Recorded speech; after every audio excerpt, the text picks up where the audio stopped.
পিনাকি দাদাকে নিয়ে, তাই না? পিনাকি দাদা নিয়ে কথা বলতে গেলে একটু গভীরে যেতে হবে। হচ্ছে অনলাইন ফাইটার আর স্ট্রিট ফাইটার এক রকম না। অনলাইনে আপনি সারাদিন বকবক খাইতে পারবেন, যা মন চায় তা করতে পারবেন যদি দেশের বাইরে থাকেন।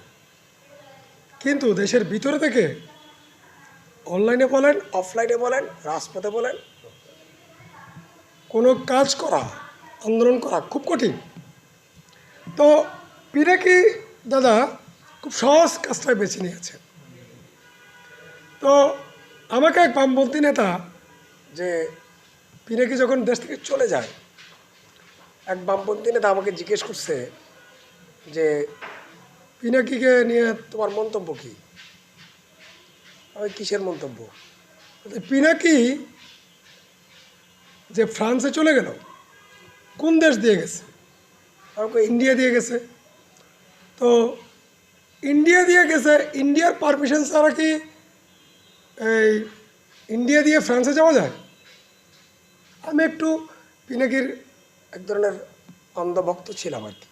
তার ফলে আমার এই প্রশ্নটা আমি অন্যভাবে এড়িয়ে গেছি। এতদিন পরে ভাবতেছিলাম যে পিনাকি দাদা জামাতের নায়েবে আমির, তিনি ফ্রান্সে চলে গেলেন আওয়ামী লীগের ধাওয়া খেয়ে, ইন্ডিয়ান সরকারের পারমিশন ছাড়া, বা ইন্ডিয়াতে যে অবস্থান করছিলেন, ফ্রান্সে যাওয়ার আগে উনি ইন্ডিয়াতে অবস্থান করছিলেন, তাই না?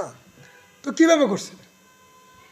ইন্ডিয়ান সরকারের পারমিশন ছাড়া কোনো বিদেশি নাগরিক কি এভাবে অবস্থান নিতে পারে? বা পালিয়ে, বাংলাদেশ থেকে পালিয়ে ইন্ডিয়া যেতে পারে? ইন্ডিয়াতে অবস্থান করে ফ্রান্সে যেতে পারে? নিশ্চয়ই পারে না। তাহলে এটা খুব সহজ প্রশ্ন এবং সহজ উত্তর। পিনাকি দাদা ভারত সরকারের পারমিশনে ভারতে অবস্থান নিয়েছিল, ভারত সরকারের অনুমোদনে ফ্রান্সে অ্যাসাইলামের জন্য ঢুকেছিল। ফ্রান্সের সাথে আবার ভারতের ভালো সম্পর্ক আছে, খুব ভালো সম্পর্ক আছে। যাই হোক, এখন কথা হলো যে কে কার এজেন্ট সেটা বোঝা কিন্তু খুব মুশকিল, খুব মুশকিল। দাদাকে নিয়ে কি বলবো? উনি তো জামাতের নতুন আমির, ওনাকে নিয়ে বেশি কিছু বলার নাই। শুধু এটুকু বলা যায়, আপনি বাংলাদেশে আসেন, এখন তো আপনার সরকার, আপনি কয়েকজনকে উপদেষ্টা বানাইছেন, আমাদের কাছে তথ্য আছে।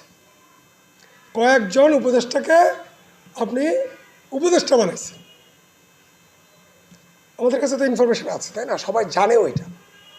আপনি বাংলাদেশে একটু আসেন, আপনার সাথে একটু রাজপথে আন্দোলন সংগ্রাম করি আপনার সাথে থেকে। আপনার যে বিশাল বাহিনী, সেই বাহিনীকে আপনার পিছনে দেখতে চায়।